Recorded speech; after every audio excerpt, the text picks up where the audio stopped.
आज हम simple harmonic motion के जेई एडवांस के पीवाई यूज करेंगे। ठीक, तो शुरू करते हैं। Two point like object of mass 20 gram and 30 gram are fixed at the two end of a rigid massless rod of length 10 centimeter. The system is suspended vertically from a rigid ceiling using a thin wire attached to its center of mass as shown in the photo. ठीक है, the resulting torsional pendulum undergo a small oscillation.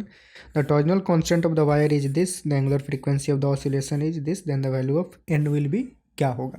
तो basically हमें angular frequency oscillation होता है, oscillation जो होगा उसका angular frequency हमें कैलकुलेट करना है, उसमें एन की वैल्यू क्या होगी वो फाइंड आउट करना है। टॉर्जिनल कांस्टेंट दे रखा है, तो अगर हम इक्वेशन लिखें जैसे कि ये दो पहले है क्या, दो ये मास है, ठीक, और इसको किसी मासलेस रॉड से ऐसे अटैच किया गया, ठीक। तो जब ये रोटेट करेंगे तो किसके अबाउट रोटेट करेंगे, अपने सेंटर ऑफ मास के अबाउट रोटेट करेंगे। तो पहले तो इनका हम centre of mass find out करते हैं कि सेंटर ऑफ मास इनका कहाँ पे होगा। तो कॉन्फ़िगरेशन क्या दे रखा है, ऐसा कुछ दे रखा है, ये जो है 30 ग्राम है और ये जो है 20 ग्राम है, ठीक।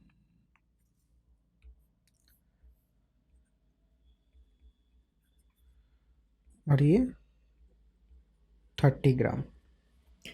एक मिनट,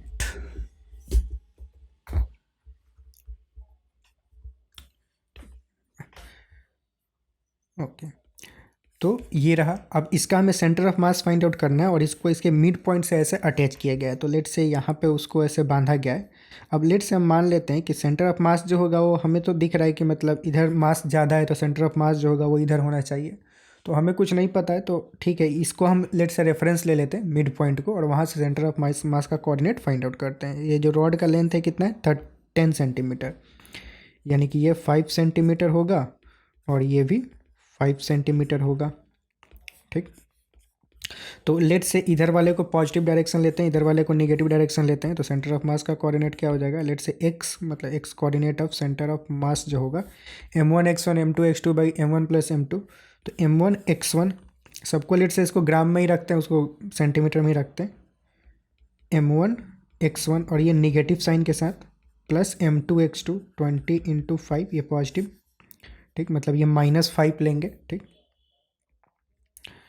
तो इसलिए यहाँ पर माइनस साइन आ गया और divide by m1 plus m2, तो 30 प्लस 20, तो ये कितना होगा, -150 प्लस 100, तो -50/50 हो गया ये तो, ठीक। तो ये कितना -1 आ गया, ये तो -1 सेंटीमीटर।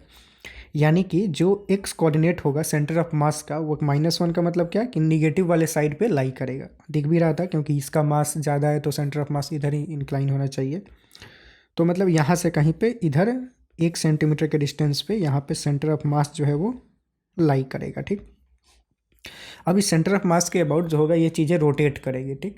तो रोटेट करेगी तो इक्वेशन लिखे तो क्या, टॉर्क इज इक्वल टू क्या होता है, यहाँ पे रोटेट होगा तो टॉर्क वाला इक्वेशन आएगा, टाउ इजकल टू, वैसे तो आई अल्फा होता है, और यहाँ पे क्या होगा सी थीटा के बराबर, मतलब इक्वेशन जो होता है रोटेशन वाला फोर्स लिखते हैं, F equal to minus A theta होगा, मतलब F equal to minus K X. Standard equation जो होता है एस एच एम का, वो टॉर्क में कैसे कन्वर्ट हो जाता है, tau equal to minus C theta, जहाँ पे एक्स डिस्टेंस होता है, यहाँ पे एंगुलर डिस्प्लेसमेंट होगा, ये फोर्स होता था, ये टॉर्क होगा, ठीक। और ऐसे टॉर्क का फॉर्मूला क्या होता है, आई अल्फा, ठीक, equal to minus C theta. तो अल्फा क्या हो जाएगा, -c/i थीटा। और यही जो अल्फा के साथ जो होता था उसको ओमेगा स्क्वायर बोलते थे, ठीक, मतलब a is equal to minus omega square x होता था। तो यहाँ पे एंगुलर वाले टर्म में alpha is equal to minus omega square theta होगा। तो यहाँ से ओमेगा की वैल्यू क्या हो जाएगी, c/i, डायरेक्ट भी लोग याद रखते हैं, जहाँ पे c टॉर्जिनल कांस्टेंट। तो जो ओमेगा की वैल्यू होगी वो क्या, √c/i, जहाँ c की वैल्यू यहाँ पे दे रखा है, टॉर्जिनल कांस्टेंट 1.2 इंटू 10⁻⁻8, ठीक, यूनिट, ठीक है, स्टैंडर्ड यूनिट में दे रखा है। और आई क्या, moment of inertia, moment of inertia about centre of mass. तो moment of inertia about centre of mass मतलब यहाँ की इसके अबाउट अगर मोमेंट ऑफ इनर्शिया कैलकुलेट करें तो क्या हो जाएगा, m this square plus m this square, ठीक, mr² होता है पॉइंट मास का, किसी पॉइंट, मतलब पॉइंट मास का मोमेंट ऑफ इनर्शिया किसी पॉइंट के अबाउट। तो अब मास को यहाँ पे सब एसआई यूनिट में रखेंगे क्योंकि यहाँ इसमें जो है सारी चीज़ें एसआई यूनिट में दे रखा है, ठीक। लिख ही देते हैं, ये क्या है, newton metre per radian, radian to the power -1। तो अगर moment of inertia let's say calculate करें, तो मोमेंट ऑफ इनर्शिया लेट से यहाँ पे कैलकुलेट करता है, m1 कितना 30 divided by 1000 into R square. तो ये डिस्टेंस कितना हो जाएगा 4 सेंटीमीटर, मतलब ये 5 था तो 1 इधर तो 4, ठीक। तो 4/100 मीटर में कन्वर्ट करेंगे तो mr² प्लस m दूसरा मास 20/1000 इंटू r² तो 6/100 का द होल स्क्वायर वहाँ पे हो जाएगा, ठीक। इसको करें तो ये क्या हो जाएगा, 1 0 से 1 0 खत्म, यहाँ भी 1 0 से 1 0 खत्म। नीचे अगर देखें तो ये 10⁴ है और ये 2 10⁶, यहाँ पे 10⁶। तो ये बन जाएगा 10⁻⁻6 और ये हो जाएगा 3 और ये 4 का स्क्वायर। तो 3 इंटू 4 का स्क्वायर क्या 16 प्लस 2 इंटू 6 का स्क्वायर कितना 36, ठीक। तो ये क्या बन जाएगा 16 3 जा कितना 48 प्लस 36 2 जा 72 इंटू 10⁻⁻6। ये क्या बनेगा, इसको देखें तो 80 और 40 120, तो 120 इंटू 10⁻⁻6 ये हुआ, ठीक है। इसको ऐसे ही रहने देते हैं। यूनिट क्या हो जाएगा kg मीटर स्क्वायर, ठीक। तो हमें c पता है, i पता है, जस्ट वैल्यू पुट कर देते हैं अब सिंपल, तो हमें ओमेगा मिल जाएगा। हमें क्या कैलकुलेट करना है, एंगुलर फ्रीक्वेंसी। तो एंगुलर फ्रीक्वेंसी क्या होता है, यही ओमेगा ही होता है, ठीक। तो √c क्या 1.2 इंटू 10⁻⁻8 डिवाइडेड बाई ये कितना है 120 इंटू 10⁻⁻6। इसको कैंसिल करें तो ये क्या 10⁻⁻2 होगा, ठीक। तो कैंसिल ही हो जाएगा सब आसानी से। तो ये बन जाएगा 1.2 इंटू 10⁻⁻2 बाई 120। 10⁻⁻2 का मतलब क्या नीचे 100 और ये पॉइंट का मतलब नीचे 100। 12 से ये 10 टाइम्स में जाएगा तो ये क्या बना 10⁴ मतलब डिनोमिनेटर में 10⁻⁻4, तो बाहर क्या आएगा 10⁻⁻2 आएगा, ठीक। तो हमसे क्या पूछ रहा है n इंटू 10⁻⁻3। तो इसको क्या लिख सकते हैं इंटू 10 और डिवाइडेड बाई 10 करें तो डिवाइडेड बाई 10 जो होगा ये इधर ला देगा, तो इसी चीज़ को ऐसे भी लिख सकते हैं, ठीक। तो और यूनिट क्या हो जाएगा रेडियन पर सेकेंड, ठीक। तो बस यही अपने को, और इसको n इंटू 10⁻⁻3 से इक्वेट करना है। मतलब ओमेगा की वैल्यू दे रखा है कि ओमेगा की वैल्यू ये हो तो n की वैल्यू क्या हो जाएगी 10, ठीक। तो जो फाइनल आंसर होगा यहाँ n की वैल्यू जो पूछ रहा है वो क्या हो जाएगा 10 हो जाएगा, ठीक। तो ये मतलब फाइनल आंसर हो गया इसका, ठीक। अगले क्वेश्चन की तरफ प्रस्थान करते हैं।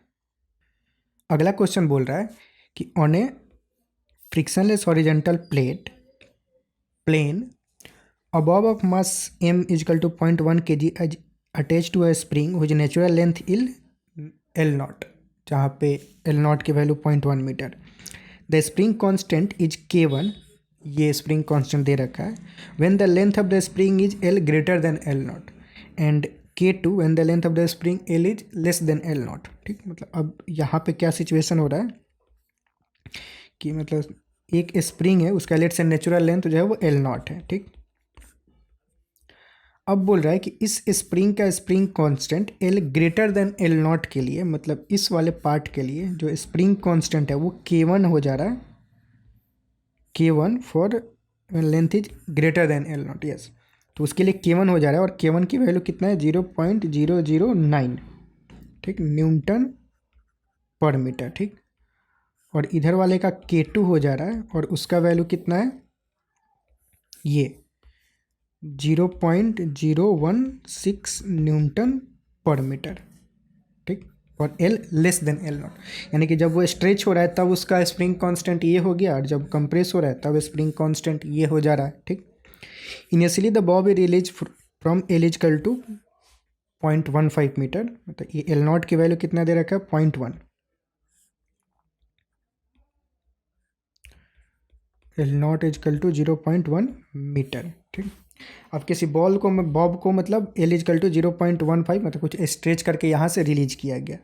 Assume the Hooke's law remains valid through out the motion, the time period of the oscillation will be क्या होगा, ठीक। तो हमें अब इसका जो बॉब ऑसिलेट करेगा इसके अबाउट ऐसे ऐसे, तो उसका टाइम पीरियड क्या होगा वो कैलकुलेट करना है। तो टाइम पीरियड का स्टैंडर्ड फॉर्मूला क्या होता है टाइम पीरियड का फॉर्मूला 2π√m/k। ठीक, ये स्टैंडर्ड फार्मूला होता है। कोई भी बॉब अगर किसी स्प्रिंग से अटैच होता है तो उसका मतलब टाइम पीरियड होता है, वो इसी फॉर्मूले से हम कैलकुलेट करते हैं। ठीक, लेकिन अब यहाँ पे क्या सिचुएशन हो रहा है कि मतलब जो के है वो चेंज हो रहा है। यहाँ पे के अलग है और यहाँ पे के अलग है, तो इसका टाइम पीरियड क्या हो जाएगा? तो हम इसका क्या करेंगे, एवरेज ले लेंगे कि आधा जो होगा वो इस मतलब के साथ टाइम पीरियड करेगा और आधा इसका करेगा। तो बेसिकली हम अगर इसके मतलब K1 का यूज करके टाइम पीरियड कैलकुलेट करें, उसका हाफ कर दें। ठीक, और फिर K2 का यूज करके टाइम पीरियड कैलकुलेट करें और उसका हाफ कर दें, क्योंकि इस स्प्रिंग कांस्टेंट के साथ वो आधा ही रोटेट कर रहा है। ठीक, एक पूरा रोटेशन क्या होता है, यहाँ से यहाँ, यहाँ से यहाँ, यहाँ से यहाँ। ठीक, तो इसमें जो आधा है वो K1 से हो रहा है और आधा जो है K2 से हो रहा है। तो आधा पार्ट K1 से कैलकुलेट करेंगे, आधा पार्ट K2 से कैलकुलेट करेंगे और फिर मतलब उसको दोनों को ऐड कर देंगे तो पूरा टाइम पीरियड आ जाएगा। ठीक, तो बस करते हैं। तो जो पूरा टाइम पीरियड होगा वो क्या, 1/2 प्लस 2π√m/k2। ऐसे करें तो पूरा टाइम पीरियड निकल आएगा। ठीक, तो इससे क्या हो जाएगा, 2 से 2 ये कैंसिल और ये 2 कैंसिल हो जाएगा। तो इसको करें तो क्या, सिंपल पाई को कॉमन ले सकते हैं, √m को भी कॉमन ले सकते हैं। 1/√k1 प्लस 1/√k2 हो जाएगा।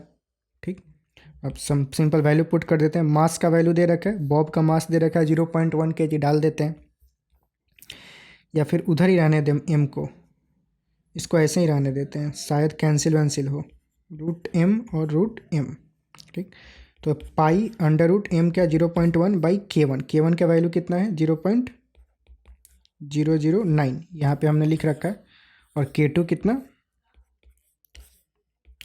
0.1 डिवाइडेड बाई 0.001, सिर्फ एक ही जीरो है, 0.16। ठीक, तो बस ये पाई और ये क्या बन जाएगा, ये पॉइंट से और एक नीचे 10 आएगा और यहाँ से देखा जाए तो 1000 ऊपर जाएगा और नीचे 10, तो एक ख़त्म, 100 ऊपर होगा। और सेम सिचुएशन इसमें भी है। ठीक, तो 100 ऊपर, तो 100 से ऊपर से क्या 10 बाहर आएगा और नीचे क्या आ जाएगा, इसमें 3 और ये 10/4 बन जाएगा। तो इसको करें तो क्या बन गया, 10 पाई और 4 3 7/12।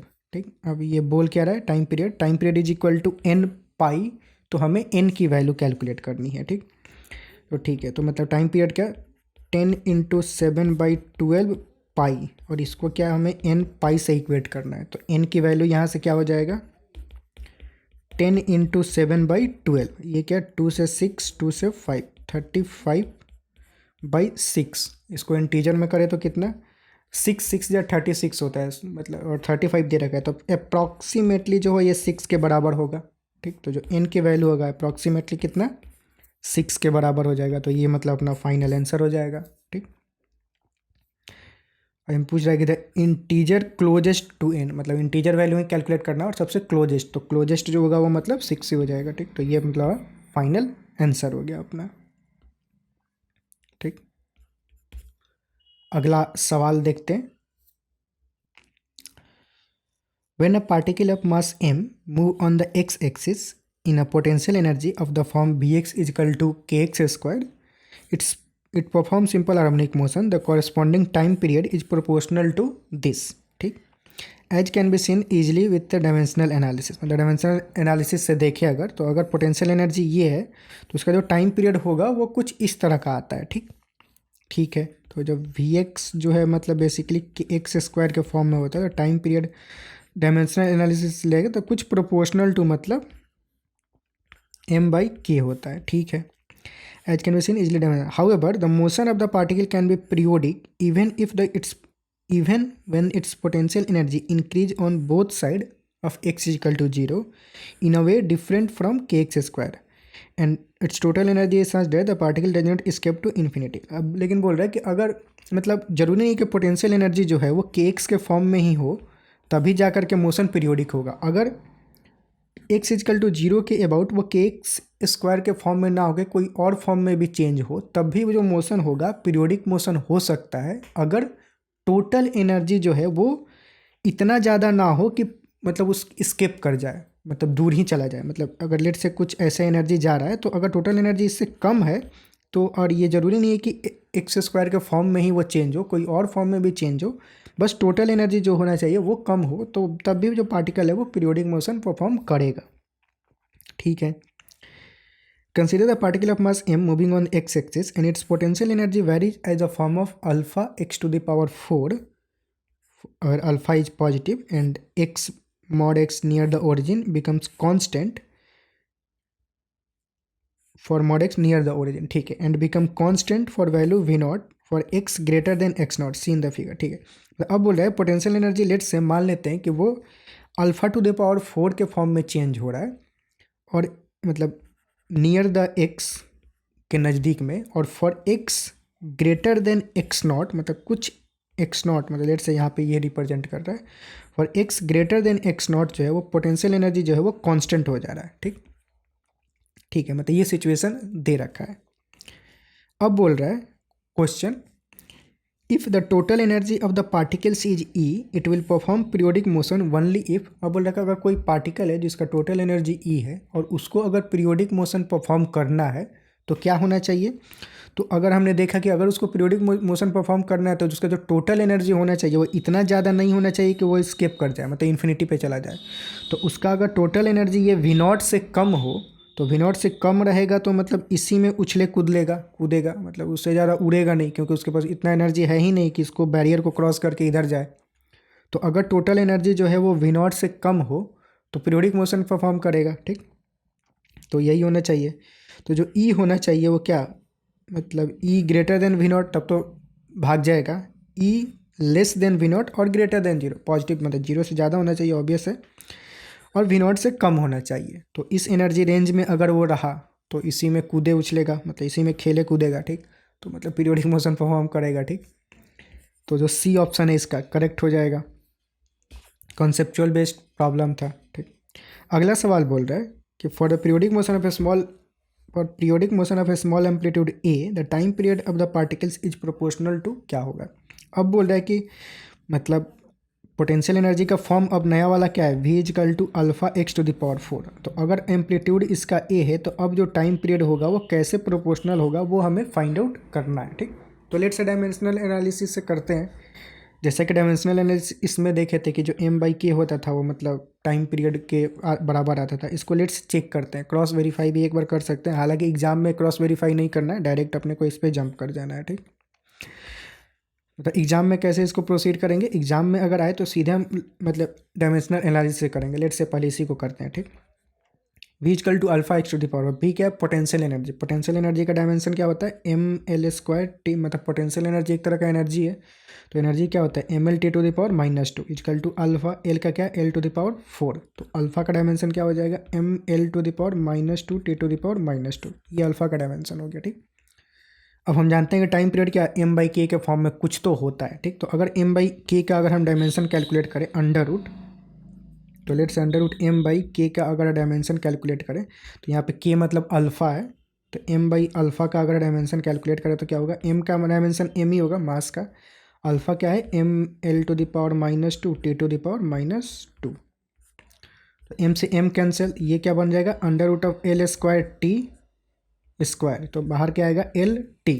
तो इसका जो डायमेंशन हो रहा है वो लेंथ इनटू टाइम का हो रहा है, तो लेंथ से डिवाइड कर दें तो टाइम का डायमेंशन आ जाएगा। तो लेंथ से डिवाइड करने के लिए क्या, एम्पलीट्यूड क्या होता है मीटर में होता है, तो मीटर में होता है तो अगर हम एम्पलीट्यूड से डिवाइड कर दें, मतलब यहाँ पे अगर हम 1/a लिख दें तो यहाँ पे क्या आएगा, और नीचे एल आएगा एम्पलीट्यूड का, और एल एल कैंसिल हो जाएगा तो टी बन जाएगा। और टी क्या है, टाइम पीरियड है, तो टाइम पीरियड मतलब टाइम का डायमेंशन है, और टाइम का डायमेंशन मतलब टाइम पीरियड। तो जो टाइम पीरियड होगा वो कुछ इस तरीके से चेंज होगा।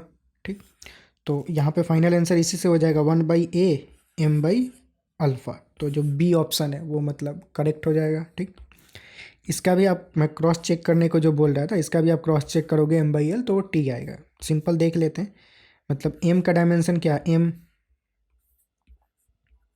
और k का डायमेंशन क्या हो जाएगा, यहाँ से देखें तो ये एनर्जी है, तो ml² t to the power -2 equal to k, और x² का l² होगा, l² कैंसिल, तो जो k का डायमेंशन होगा क्या m t to the power -2, m से m कैंसिल, टी स्क्वायर ऊपर जाएगा और बाहर टी आएगा, तो जो इसका डायमेंशन होगा वो टाइम के बराबर होगा। ठीक है। थर्ड क्वेश्चन जो बोल रहा है वो देखते हैं कि the acceleration of the particle, this particle for x greater than x not will be क्या होगा। अच्छा ठीक, अब एक्सीलरेशन पूछ रहा है कब, for x greater than x not, मतलब जब पोटेंशियल एनर्जी कांस्टेंट हो जा रहा है तब एक्सेलरेशन कितना होगा ये पूछ रहा है। तो जब पोटेंशियल एनर्जी मतलब अब जो जिस रीजन में एक्सेलरेशन पूछा जा रहा है उस रीजन में मतलब for x greater than x not potential energy क्या है, वी नॉट, कॉन्स्टेंट वैल्यू है। ठीक, और फोर्स अगर हम कैलकुलेट करें तो फोर्स का फॉर्मूला क्या होता है, F is equal to minus D U by D X, जहाँ पे यू क्या पोटेंशियल एनर्जी होता था। तो अब पोटेंशियल एनर्जी एक तरीके से कांस्टेंट है जिस रीजन में हम कैलकुलेट कर रहे हैं, तो कांस्टेंट है तो इसका डेरिवेटिव क्या हो जाएगा, जीरो, यानी कि जो फोर्स है वो क्या हो गया, जीरो। अगर फोर्स जीरो हो गया तो मतलब एक्सेलरेशन क्या होगा, जीरो होगा। तो एक्सेलरेशन फोर्स बाई मास, तो जीरो बाई जीरो जीरो, मतलब इस रीजन में जिस रीजन में पूछा जा रहा है x greater than x not, जो एक्सेलरेशन होगा वो क्या होगा, जीरो होगा। तो डी ऑप्शन करेक्ट हो जाएगा। ठीक, अगर हमसे पूछता इस पार्ट में कि एक्सेलरेशन एक्स लेस देन मतलब एक्स इजकल टू जीरो से एक्स नॉट के बीच में क्या होगा, ठीक, तो हम एक्सेलरेशन कैसे कैलकुलेट करते हैं, इस रीजन में पोटेंशियल एनर्जी का फॉर्म क्या है, ये वाला alpha X to the power four. तो यहाँ पे हम alpha X to the power four लिखते और वहाँ से एक फोर्स का एक्सप्रेशन आता और उसको मास से डिवाइड कर देते तो एक्सेलरेशन मिल जाता। ठीक, लेकिन इस यहाँ पे पूछ नहीं रहा है, यहाँ पे दूसरा वाला पार्ट पूछ रहा था कि जब कांस्टेंट हो जा रहा है तब क्या होगा, तब फोर्स ही जीरो हो जाएगा, तो एक्सेलरेशन जीरो होना ही है। तो इसमें डी ऑप्शन जो है वो करेक्ट हो जाएगा। ठीक, अगला सवाल के तरफ प्रस्थान करते हैं। नेक्स्ट क्वेश्चन बोल रहा है a wooden block perform SHM on frictionless surface with frequency you not, you not एक तरह से फ्रीक्वेंसी है यहाँ पे। The block carry a charge plus Q on its surface now, if now a uniform electric field E is switched on as shown in the figure, then the SHM of the block will be क्या होगा। ठीक है, मतलब ये एक particle है, मतलब कोई ब्लॉक है, ठीक, उस पर कुछ चार्ज है Q और एक कांस्टेंट इलेक्ट्रिक फील्ड इधर ऑन कर दिया गया, तो उससे होगा क्या, एक कांस्टेंट फोर्स इस पे लगने लगेगा और वो फोर्स लगेगा कितना, क्यू ई के बराबर। तो इससे इसके SHM पे क्या प्रभाव पड़ेगा, then the SHM the block will be, ऐसा नीचे कुछ बातें बोल रहा है, of the same frequency and with shifted mean position, same frequency same mean position, frequency change। अच्छा, फ्रीक्वेंसी और मीन पोजीशन के बारे में हमें जज करना है। ठीक, तो कोई भी ब्लॉक ऐसे जब परफॉर्म करता है तो उसका फ्रीक्वेंसी क्या होता है, ये कांस्टेंट फोर्स लग रहा है। एसएचएम में आपको याद होगा कि एसएचएम में कांस्टेंट फोर्स लगने की वजह से फ्रीक्वेंसी में चेंज नहीं आता है। ठीक, फ्रीक्वेंसी वही रहेगा जो पहले था, तो कोई भी कांस्टेंट फोर्स लगे उससे फ्रीक्वेंसी चेंज नहीं होगा और फ्रीक्वेंसी सेम ही रहेगा। और फ्रीक्वेंसी कितना होता है, जब कोई ब्लॉक किसी स्प्रिंग के साथ मूव करता है तो वो फ्रीक्वेंसी होता है क्या, 2π√m/k। ठीक, तो ये फ्रीक्वेंसी होता है, अभी भी फ्रीक्वेंसी यही रहेगा। कांस्टेंट फोर्स लगने से होता क्या है कि मीन पोजीशन जो होता है वो चेंज हो जाता है। ठीक, मतलब जो पहले पार्टिकल था वो इसके अबाउट रोटेट कर रहा, इसके अबाउट ऑसिलेट कर रहा था, अब जो होगा इसका जो मीन पोजीशन है मतलब जहाँ पे फोर्स जीरो हो रहा है, अब एक चूँकि हम कांस्टेंट फोर्स लगा दिए तो यहाँ पे अब जीरो फोर्स जो होगा वो जीरो यहाँ पे ना होके कहीं और होगा, फोर्स बैलेंस होगा। ठीक, फोर्स जहाँ भी बैलेंस होता है उसी को हम मीन पोजीशन बोलते हैं। तो मीन पोजीशन जो है वो उसकी पोजीशन चेंज हो जाएगी, लेकिन जो फ्रीक्वेंसी है अभी भी वही रहेगा। ठीक, तो इससे होगा क्या कि फ्रीक्वेंसी सेम रहेगा लेकिन मीन पोजीशन जो है वो शिफ्ट हो जाएगा। तो same frequency with shifted mean position, first option he correct है। ठीक, तो सिंगल करेक्ट ये है चूँकि, तो मतलब बाकी ऑब्वियस है गलत होगा। ठीक, तो मतलब ये कॉन्सेप्ट था इसके बीच में इस क्वेश्चन में। ठीक, अगला सवाल देखते हैं। अगला सवाल बोल रहा है the mass M shown in the figure oscillate in a simple harmonic motion with amplitude a, the amplitude of point p will be क्या होगा। ठीक है, तो अच्छा, तो इसमें दे रहा है कि ये जो मास m है, मतलब ये मास m जो है वो दो स्प्रिंग से ऐसे कनेक्टेड है। ठीक, अब ये जो मास m है उसका जो टोटल एम्पलीट्यूड, जिस एम्पलीट्यूड के साथ वो ऑसिलेट कर रहा है वो एम्पलीट्यूड दे रखा है, वो कितना है a। तो ये जो पॉइंट बीच में कनेक्टेड है उसका एम्पलीट्यूड कितना होगा वो हमें कैलकुलेट करना है। ठीक, ठीक है, तो हम इसको ऐसा करते हैं कि मान लेते हैं कि जब ये ऑसिलेट कर रहा है, मतलब इसके अबाउट ऑसिलेट कर रहा है, तो इस वाले स्प्रिंग में जो एक्सटेंशन हो रहा है वो लेट से बोल देते हैं x1 और इसमें जो एक्सटेंशन हो रहा है वो x2, ठीक। और ये x1 और x2 मिलके ही जो उसका है टोटल एम्पलीट्यूड a दे रहे हैं, ठीक। तो जो टोटल एम्पलीट्यूड होगा वो दोनों स्प्रिंग में जो भी मैक्सिमम एक्सटेंशन होगा उसका बराबर होगा, ठीक। अब बोल रहा है कि पॉइंट P कितना एम्पलीट्यूड से मतलब ऑसिलेट करेगा, तो वो किस एम्पलीट्यूड से ऑसिलेट करेगा, ये x1 एम्पलीट्यूड से ऑसिलेट करेगा। इसमें जितना मैक्सिमम एक्सटेंशन होगा और जो भी इसका मैक्सिमम एम्पलीट्यूड होगा जो कि x1 है, तो वही मतलब x1 डिस्टेंस इधर जाएगा, फिर x1 डिस्टेंस इधर जाएगा, इधर इधर, तो ऐसे इसके अबाउट ऐसे मतलब ऐसे ऑसिलेट करेगा, ठीक।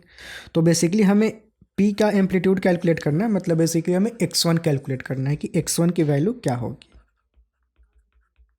ठीक। अच्छा, और एक बात बोल सकते हैं कि चूंकि ये दोनों स्प्रिंग जो है वो सीरीज में कनेक्टेड है, तो सीरीज में कनेक्टेड हो तो जितना फोर्स इस पे लग रहा होगा उतना ही फोर्स इस पे लग रहा होगा। तो ये x1 एक्सटेंड हो रहा है तो फोर्स कितना होगा k1x1, और इस पे फोर्स कितना होगा k2x2, ये दोनों बराबर होना चाहिए, इज इक्वल टू k2x2, ठीक।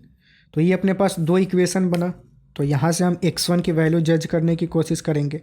तो हम क्या करते हैं, x2 को रिप्लेस कर देते हैं, इसमें x2 को यहाँ से रिप्लेस कर देते हैं, ठीक। तो k1x1 is equal to k2, x2 को क्या लिख सकते हैं a माइनस x1। तो यहाँ से x1 की वैल्यू क्या हो जाएगी k1x1 plus k2x1 is equal to k2a बन जाएगा। तो यहाँ से x1 क्या हुआ k2a by k1 plus k2, ठीक। और x1 ही होगा जो जिस p जो पॉइंट है उसके मतलब उतना एम्पलीट्यूड से वो ऑसिलेट करेगा, ठीक। तो बस यही हो जाएगा मतलब final answer k2a by k1 plus k2, D option जो है वो करेक्ट हो जाएगा, ठीक। तो मतलब ये फाइनल आंसर हो जाएगा, ठीक। अगला सवाल देखते हैं।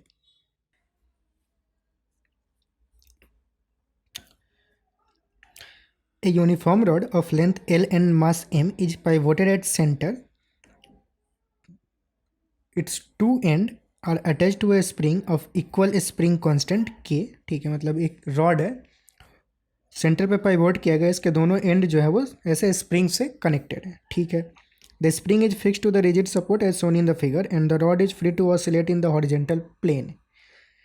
The rod is gently pushed through a small angle theta in one direction and released. The frequency of the oscillation will be क्या होगा, ठीक है। तो सिचुएशन क्या दे रखा है, जरा सिचुएशन को गौर से और गंभीरता से देखते हैं। तो ये इस सेंटर के अबाउट लेट से ऐसे पाइवोट किया गया है।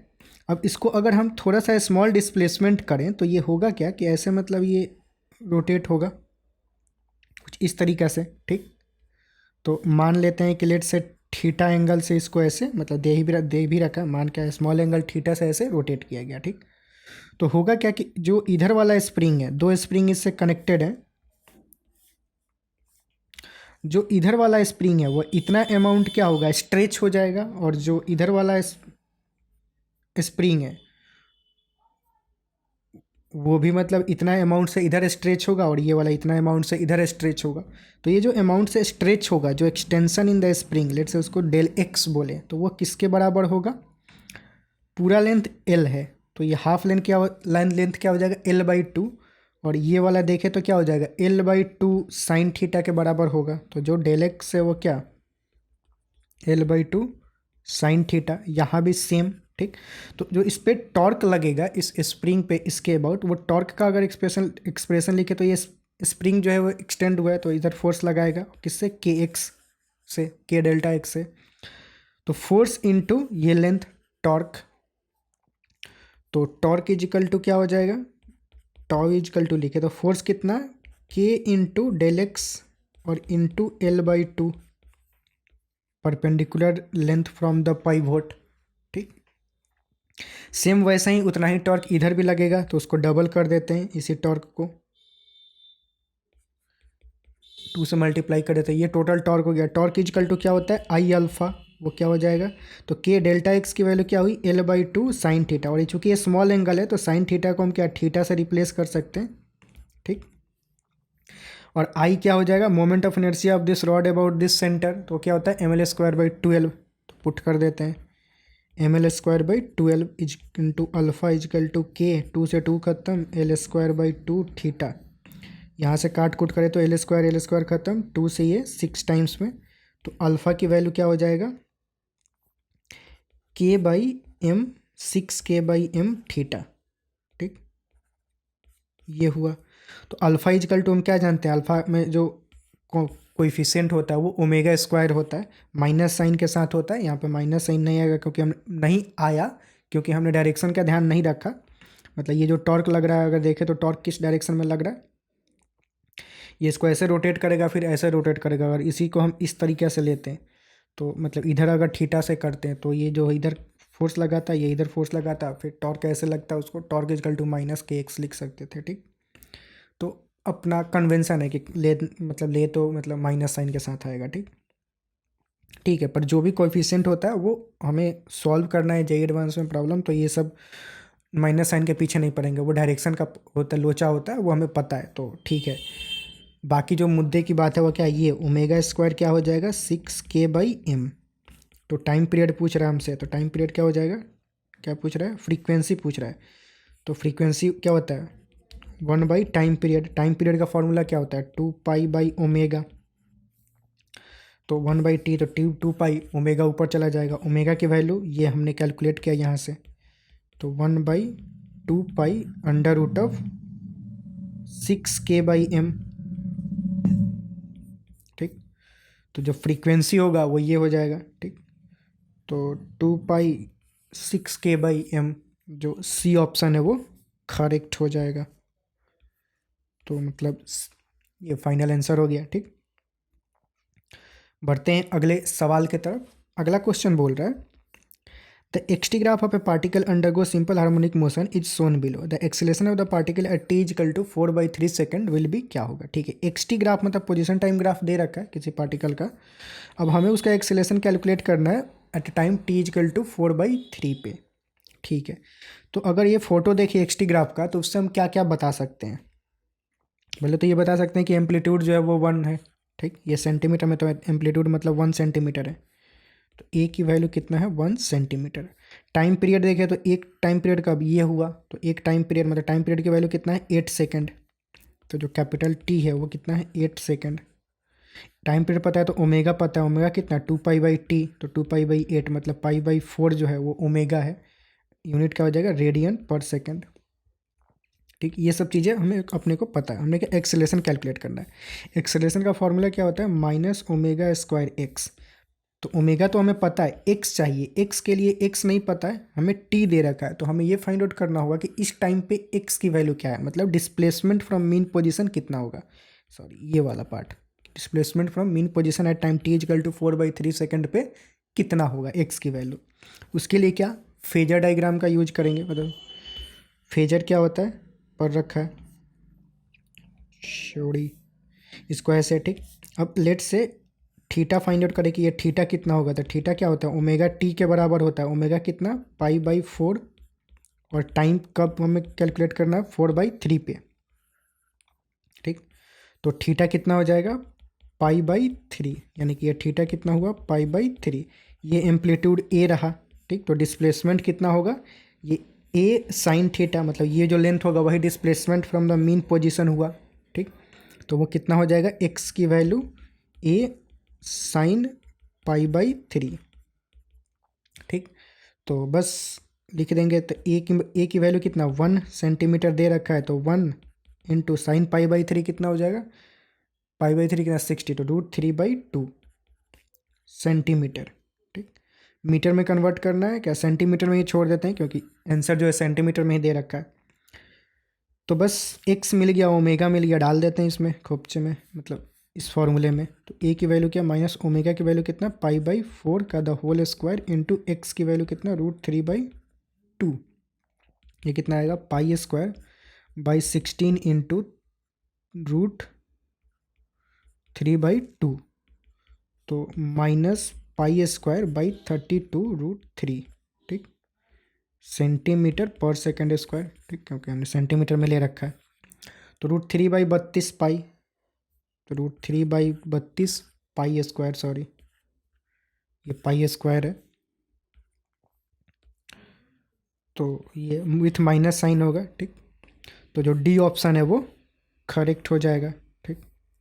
क्योंकि यहाँ पे देखा जाए तो ये पॉजिटिव वाले साइड में इधर जाएगा, ठीक।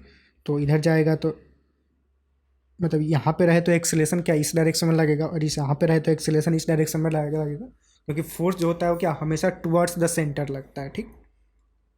तो अगर पोजीशन यहाँ इधर कहीं आया होता तब पॉजिटिव साइन के साथ होता, लेकिन इधर आया हुआ है तो निगेटिव साइन के साथ होगा। तो डी ऑप्शन जो होगा इसका करेक्ट हो जाएगा, ठीक। तो मतलब ये हुआ अपना फाइनल आंसर हो गया, ठीक। अगले सवाल की तरफ प्रस्थान करते हैं। तो अगला सवाल बोल रहा है two independent harmonic oscillator of equal mass are oscillating about origin with angular frequency omega 1 and omega 2 and have total energy E1 and E2 respectively, ठीक है। The variation of their momenta P with position X are shown in the figure, ठीक है। मतलब उनका linear momenta मतलब momentum, ठीक, with position show दे रखा है। मतलब यहाँ पे x=0 पर मोमेंटम यहाँ इतना था, फिर एक्सट्रीम पोजिशन पे 0 हो गया, फिर मेन पोजिशन पे इतना, फिर एक्सट्रीम, ऐसा नॉर्मल। यहाँ भी दे रखा है सेम चीज़।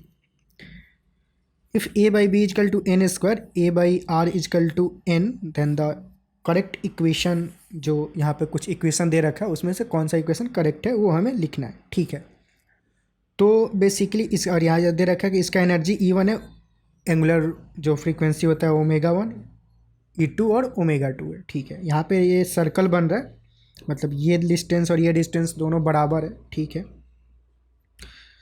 तो मतलब ये डिस्टेंस नहीं है, मोमेंटा है, मतलब मोमेंटा की वैल्यू और ये लीनियर डिस्टेंस जो एम्पलीट्यूड होता है वो बराबर है। मतलब उसका एम्पलीट्यूड क्या होगा इसके बराबर, क्योंकि ये मीन पोजीशन है और ये एक्सट्रीम पोजीशन है, ये मीन पोजीशन ये एक्सट्रीम पोजीशन, तो एम्पलीट्यूड जो होगा वो ये, ठीक।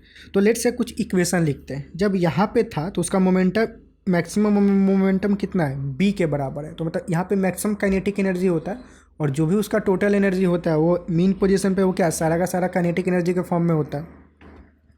तो जो E1 है वो टोटल एनर्जी है वो पूरा का पूरा काइनेटिक एनर्जी के बराबर होगा। काइनेटिक एनर्जी क्या p² / 2m मोमेंटम के टर्म में। यहाँ पे मोमेंटम कितना है b, तो b² / 2m, ठीक। मास दे रखा है, इसका मास के बारे में चर्चा नहीं कर रखा है, ठीक है। तो हम मास को बस m लिख देते हैं अभी, मतलब जो पार्टिकल ऑसिलेट कर रहा है उसका मास नहीं दे रखा है, उसको हम m ले लेते हैं, ठीक है, ठीक। अच्छा, एक इक्वेशन ये हो गया एनर्जी का। दूसरा इक्वेशन क्या लिख सकते हैं, अगर हम मोमेंटम का इक्वेशन लिखें कि मोमेंटम क्या होगा, मोमेंटम क्या होता है मास इंटू वेलोसिटी। यहाँ पे मोमेंटम मैक्सिमम है तो मास इंटू मैक्सिमम वेलोसिटी। तो जो b होगा, जो मोमेंटम है वो mass into maximum velocity. Maximum velocity क्या होता है ओमेगा इंटू ए के बराबर। तो यहाँ ओमेगा 1 इंटू ए, ये मतलब एम्पलीट्यूड, एम्पलीट्यूड इसका कितना है स्मॉल a के बराबर। तो ओमेगा 1 इंटू स्मॉल a के बराबर हो जाएगा जो मैक्सिमम मोमेंटम है, ठीक। Sorry for the background noise, थोड़ा सा आ रहा होगा। ये दो चीज़ें हो गई, ठीक। और यही दो मतलब इक्वेशन अगर हम इसके लिए लिखें तो इसमें क्या हो जाएगा, E2 जो होगा अगेन सेम, E2 जो होगा p² / 2m। तो मोमेंटम मैक्सिमम मोमेंटम कितना है r के बराबर ही है, तो ये हो जाएगा r² / 2m, ठीक। और जो मोमेंटा है, मोमेंटम मैक्सिमम मोमेंटम वो क्या है r के बराबर ही है। तो r = mass into maximum velocity. Maximum velocity omega into amplitude, amplitude जो है वो भी r के बराबर ही है, ठीक। तो ये दो इक्वेशन अपने को मिल रहा है, ठीक। दो नहीं, दो इक्वेशन, 4 इक्वेशन टोटल हुए। अब इन्हीं इक्वेशन में से लेट से ये जो चीज़ें दे रखी है उसको थोड़ा जज करते हैं। तो पहला E1 और E2 का कुछ रिलेशन दे रखा है ओमेगा के साथ, ये और ये वाला इक्वेशन, तो उसको ज़रा देखते हैं। तो लेट से E1/E2 कैलकुलेट करते हैं, वहाँ से देखते हैं कि क्या आएगा।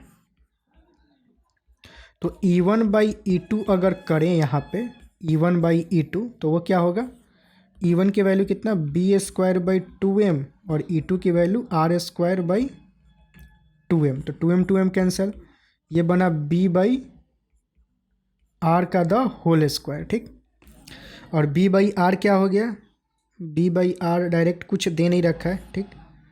अच्छा, b/r लेट से यहाँ से कैलकुलेट करते हैं कि वो क्या होगा। तो अगर यहाँ से देखें, अगर लेट से इसका भी रेशियो कैलकुलेट कर लेते हैं, दिस डिवाइडेड बाई दिस कर लेते हैं ज़रा। तो बी बाई कैपिटल आर जो होगा, मोहल्ले में झगड़ा हुआ है, ठीक, आवाज़ें आ रही होगी, divided by M omega two into R, ठीक। एम से एम कैंसिल, और ये एक्चुअल में आर से आर भी कैंसिल हो जाएगा, तो ये आर से आर भी कैंसिल। तो यहाँ से क्या बना कि बी बाई ए जो है वो omega one by omega two, ठीक। तो ये अपने को मतलब दूसरा इक्वेशन बना, ठीक है। इसको ज़रा खोपचे में रखते हैं, इसको भी खोपचे में रखते हैं। अब हमें क्या करना है, b बाई, और यहाँ पे कुछ रेशियो दे रखा है कि a बाई आर की वैल्यू n दे रखा है और a बाई बी की वैल्यू n स्क्वायर दे रखा है।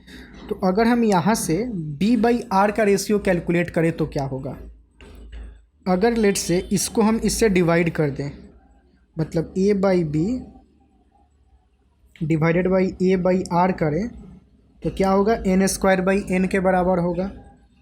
तो a से a cancel, r by B करें तो क्या n के बराबर हो जाएगा। तो जो r बाई बी है वो n के बराबर है, और ठीक है, तो r बाई बी n हो गया। इसको हमें बेसिकली इससे रिलेट करना है, ओमेगा के टर्म में लाना है। तो कैसे करें, अच्छा हो जाएगा, ठीक है। तो अब देखते हैं, अब प्रोग्राम क्या है, इसको लिखते हैं। E1 बाई E2 जो है वो क्या b बाई आर के बराबर है। b बाई आर क्या आया, 1 बाई n, ठीक। तो ये बन जाएगा बेसिकली 1 बाई n स्क्वायर, ठीक। अब n का वैल्यू क्या है, b बाई ए जो है अगर यहाँ से देखें तो वो क्या है, 1 बाई n स्क्वायर है, ठीक। तो ये भी 1 बाई n स्क्वायर ही है। तो 1 बाई n स्क्वायर को हम क्या लिख सकते हैं सीधे, मतलब 1 बाई n स्क्वायर को यहाँ से क्या लिख सकते हैं, b बाई ए, ठीक। और b बाई ए को हम यहाँ से क्या लिख सकते हैं, ओमेगा 1 बाई ओमेगा 2। तो बस यहाँ से क्या आया, E1 by E2 is equal to omega 1 by omega 2। तो ये रिश्ता आया। तो बस इसको अगर देखें तो किस में आ रहा है, E1 बाई E2, अच्छा इसी को देखें, E1 by omega 1, E2 by omega 2, ऐसे भी लिखा जा सकता है। E1 by omega 1 is equal to E2 by omega 2, ये हो गया। तो जो डी ऑप्शन है वो करेक्ट हो जाएगा, ठीक। तो ऑब्वियस है ए ऑप्शन जो है वो गलत होगा। इसमें देखें ओमेगा 1 और n स्क्वायर के में क्या रिश्ता है, ठीक। तो ओमेगा 1 बाई ओमेगा 2 में अपने को क्या मिला, b बाई ए, और b बाई ए क्या है, यहाँ से डायरेक्ट 1 बाई n स्क्वायर, ठीक। b बाई ए जो है यहाँ से डायरेक्ट 1 बाई n स्क्वायर है, तो सीधे लिख सकते हैं। तो ये जो डायरेक्ट इक्वेशन होगा इसका क्या हो जाएगा, ओमेगा 1 बाई ओमेगा 2 जो होगा वो 1 बाई n स्क्वायर के बराबर हो जाएगा। तो ओमेगा 2 बाई ओमेगा 1 जो है वो n स्क्वायर के बराबर होगा, पलट के लिखें तो स्टाइल मार के। तो यही जो है मतलब क्या, बी ऑप्शन दे रखा है, ठीक। तो बी ऑप्शन ये हो जाएगा। तो ऑब्वियस है ये गलत होगा, ठीक। मतलब ओमेगा 1 दोनों का रेशियो n स्क्वायर है तो प्रोडक्ट नहीं होगा। तो जो इसमें करेक्ट ऑप्शन होगा बी और डी जो है वो करेक्ट ऑप्शन हो जाएगा इसमें, ठीक। तो ये मतलब क्वेश्चन फाइनल हुआ, ठीक। ओके, लड़ाई शांत हुआ, चलते हैं अगले सवाल पे। तो अपना अगला जो क्वेश्चन है वो बोल रहा है the function X equal to A sine square, मतलब कुछ दे रखा है, ठीक है, represent simple harmonic motion for which of the options. मतलब ये जो फंक्शन दे रखा है ये SHM कब रिप्रेजेंट करेगा। फंक्शन क्या दे रखा है, X is equal to A sine square omega T plus B cos square omega T plus C sine omega T into cos omega T. ये है क्या अगर देखा जाए तो, इक्वेशन है और क्या है, ठीक। लेकिन कोई भी फंक्शन SHM कब रिप्रेजेंट करता है, या तो वो साइन और कॉस के टर्म में हो और उनका पावर 1 होना चाहिए, ठीक। कोई भी फंक्शन SHM कब रिप्रेजेंट करेगा, जब वो या तो साइन के टर्म में हो, साइन समथिंग कॉस समथिंग, ठीक। इनके कुछ कॉम्बिनेशन, कोई भी कॉम्बिनेशन हो सकता है, ये कांस्टेंट कुछ भी हो, और जो पावर होना चाहिए वो 1 होना चाहिए, पावर 2 नहीं होना चाहिए, ठीक। तो अगर वैसा कुछ इक्वेशन है तो वो जो होगा वो SHM रिप्रेजेंट करेगा। ठीक। तो ये जो इक्वेशन दे रखा है, अब ये इन कंडीशन में हमें चेक करना है कि ये एस एच एम रिप्रेजेंट करेगा या नहीं करेगा। ठीक, तो वो देखते हैं। तो उसके लिए अगर हम करें तो बेसिकली बारी बारी से देखते हैं। फर्स्ट ऑप्शन क्या बोल रहा है कि for all value of A B and C this equation will represent S H M. तो चेक करते हैं। तो चेक करने का बेसिकली मतलब क्या है कि अगर हम इसको इसके टर्म में, मतलब साइन कॉस के टर्म में जिसका पावर 1 हो वैसा कन्वर्ट कर पाए तो वो एस एच एम रिप्रेजेंट करेगा, और नहीं कर पाए तो नहीं करेगा। ठीक, तो अगर फर्स्ट ऑप्शन बोल रहा है for all value of A B and c, तो ऑल वैल्यू बोल रहा है तो ठीक है। तो एक्स इजिकल टू अगर ए ऑल वैल्यू, तो इसको अगर हम साइन थीटा या कॉस थीटा के टर्म में कन्वर्ट कर सकते हैं क्या, मतलब स्क्वायर टर्म को हटाना है तो हटा सकते हैं क्या। तो उसके लिए क्या कर सकते हैं, 2 से मल्टीप्लाई डिवाइड कर देंगे।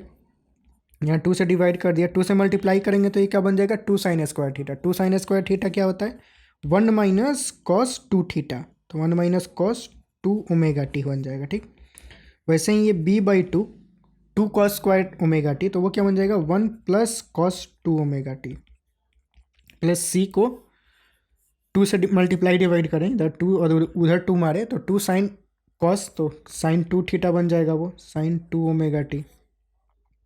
तो देखा जाए तो ये साइन और कॉस के टर्म में कन्वर्ट हो गया विथ सम कांस्टेंट टर्म, जो कि ठीक है, मतलब उससे कोई प्रॉब्लम नहीं है।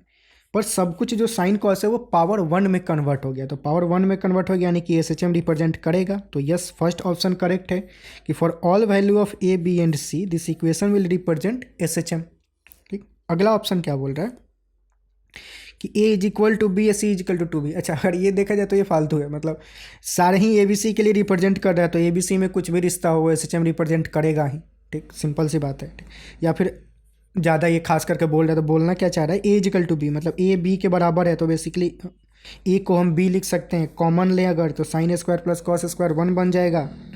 तो जो बी वाला कंडीशन दे रखा है उस वाले कंडीशन में, मतलब एग्जाम में आए तो पहले तो ये सोचना भी नहीं है, डायरेक्ट हम इसको टिक कर सकते हैं, ये होना ही होना चाहिए। क्योंकि जब सबके लिए वैलिड हो रहा है तो इसके लिए वैलिड होगा, ये भी होगा। ठीक, ऑब्वियस है क्योंकि सबके लिए वैलिड हो रहा है। ठीक, ये वाला ऑप्शन चेक करने की बात है कि जब सी 0 के बराबर हो जाए, तो सी अगर 0 के बराबर हो जाए तो क्या होगा,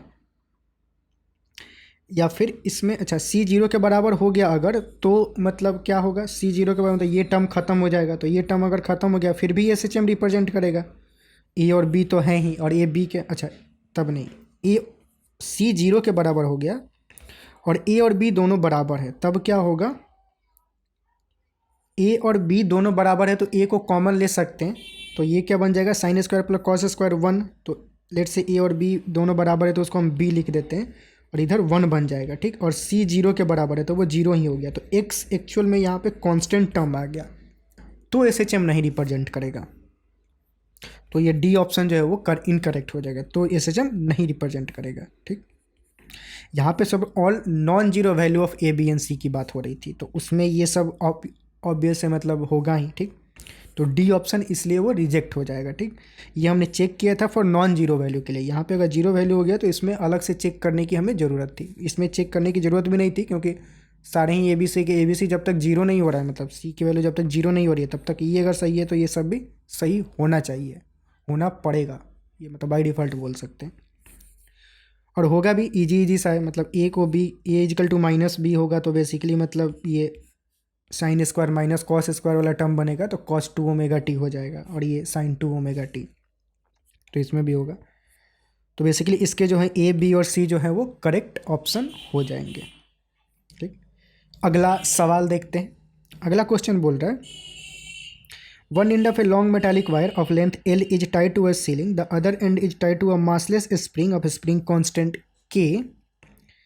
ठीक है, मतलब ये दिख रहा है कि मतलब एक लॉन्ग मेटालिक वायर है कोई, लेट से उसका लेंथ एल है। ठीक, एक एंड जो है सीलिंग से अटैच्ड है, एक एंड एक स्प्रिंग से अटैच किया गया जिसका स्प्रिंग कांस्टेंट के है। ठीक, a mass m is hang freely from this free end of the spring, free end of spring से एक मास को हैंग कर दिया गया। ठीक, the area of cross section and the Young's modulus of the wire are a and Y respectively, मतलब ये जो वायर है उसका area of cross section a है और यंग्स मॉडुलस जो है वो वाई है। ठीक है, if the mass is slightly pull down and release it will oscillate with time period capital T equal to क्या, मतलब इसको खींचा जाए तो या ऑसिलेट करेगा तो उसका टाइम पीरियड क्या होगा।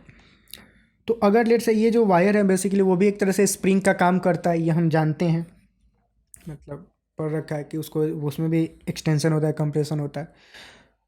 तो उसका अगर रिलेशन अगर हम पहले जज करें तो क्या होता है, stress is equal to Y into strain होता है। स्ट्रेस क्या, लेट से इसमें टेंशन टी है तो टेंशन बाई एरिया, ये स्ट्रेस हो गया, is equal to Young's modulus into strain, strain क्या, extension delta L by original length. तो जो टेंशन होगा वो क्या, Y A by L into delta L के बराबर हो जाएगा। तो F is equal to k x type का कुछ इक्वेशन बना, तो यहाँ पे जो वायर का स्प्रिंग कांस्टेंट होगा वो क्या, वाई ए बाई एल के बराबर होगा। तो इस वायर को हम स्प्रिंग मान सकते हैं, जिसका स्प्रिंग कांस्टेंट लेट से K1 बोल देते हैं, वो क्या, वाई ए बाई एल के बराबर होगा। ठीक, तो ये दोनों मिलके दोनों मतलब बेसिकली स्प्रिंग की तरह काम कर रहा है। और स्प्रिंग से जब भी कोई मास अटैच्ड होता है तो उसका जो टाइम पीरियड होता है वो क्या, 2π√m/k, ये स्प्रिंग कांस्टेंट होता है, सॉरी स्प्रिंग कांस्टेंट नहीं, टाइम पीरियड होता है। तो यहाँ पे जो टाइम पीरियड होगा इस ब्लॉक का वही हमें कैलकुलेट करना है, पर उसके लिए जो के होता है वो स्प्रिंग कांस्टेंट। तो यहाँ पे तो दो स्प्रिंग हो गया अगर देखा जाए तो इनका स्प्रिंग कांस्टेंट क्या होगा, तो इनका basically equivalent spring constant calculate करना पड़ेगा। तो ये एक तरह से देखा जाए तो दो स्प्रिंग सीरीज में कनेक्टेड है। तो जब दो स्प्रिंग सीरीज में कनेक्टेड होता है तो उस समय स्प्रिंग कांस्टेंट कैसे कैलकुलेट करते हैं, इक्विवेलेंट स्प्रिंग कांस्टेंट जो होता है वो कैसे कैलकुलेट करते हैं, 1/k equivalent is equal to 1/k1 plus 1/k2 के बराबर होता है। ठीक, रेसिस्टेंस में जैसे पैरेलल कॉम्बिनेशन में होता है वो यहाँ स्प्रिंग में सीरीज कॉम्बिनेशन में। तो 1/k इक्विवेलेंट मतलब क्या, ठीक है, मतलब वो अभी जो बोला रेसिस्टेंस वाला उसको ध्यान में ना रखें। तो सीरीज मतलब जब भी दो स्प्रिंग अगर सीरीज में कनेक्टेड होता है तो उनका k इक्विवेलेंट ऐसे कनेक्ट करते हैं, कैलकुलेट करते हैं। और दो स्प्रिंग अगर ऐसे पैरेलल में कनेक्टेड हो जिनका स्प्रिंग कांस्टेंट K1 K2 है तो वहाँ पे k equivalent simple K1 plus K2 के बराबर होता है। ठीक, तो पैरेलल में ये फॉर्मूला लगता है और सीरीज में ये फॉर्मूला लगता है। ठीक, तो यहाँ से k इक्विवेलेंट क्या हो जाएगा, डायरेक्ट करते हैं K1 K2 by K1 plus K2 हो जाएगा। तो K1 ये k के बराबर और K2 किसका है, y कितना है, वाई ए बाई एल के बराबर। तो K1 K2 divided by K1 plus K2, मतलब K1 K2 divided by K1 लिखते हैं यहाँ पे Y A by L plus K2, let say इसको K हमने K2 को बोल दिया। ठीक, तो यहाँ से K इक्विवेलेंट क्या हो जाएगा, K Y A by L, नीचे क्या बना K L plus Y A और divided by L, L L cancel हो जाएगा। तो K इक्विवेलेंट अपने पास ये कुछ आया, इस K इक्विवेलेंट की वैल्यू को इसमें अगर हम डाल दें तो टाइम पीरियड मिल जाएगा। ठीक, तो इस K इक्विवेलेंट को यहाँ पर डाल दे तो टाइम पीरियड जो है वो क्या हो जाएगा, 2π√m/k। K क्या है, K Y A by KL plus Y a. ठीक, तो ये जो है मतलब बेसिकली अपना टाइम पीरियड हो गया, 2π/m/KL/YKA। बी ऑप्शन जो है वो मैच कर रहा है। ठीक, यस, तो ये मतलब इसका फाइनल आंसर हो जाएगा। ठीक, तो बस ये क्वेश्चन यहाँ पे कंप्लीट हुआ। तो बस इस चैप्टर में इतना ही। ठीक, आई होप कि चीज़ें समझ में आई होंगी। प्रिपरेशन जारी रखें, अच्छे से करें। ठीक, हेल्थ का ध्यान रखें, मिलते हैं अगले चैप्टर में।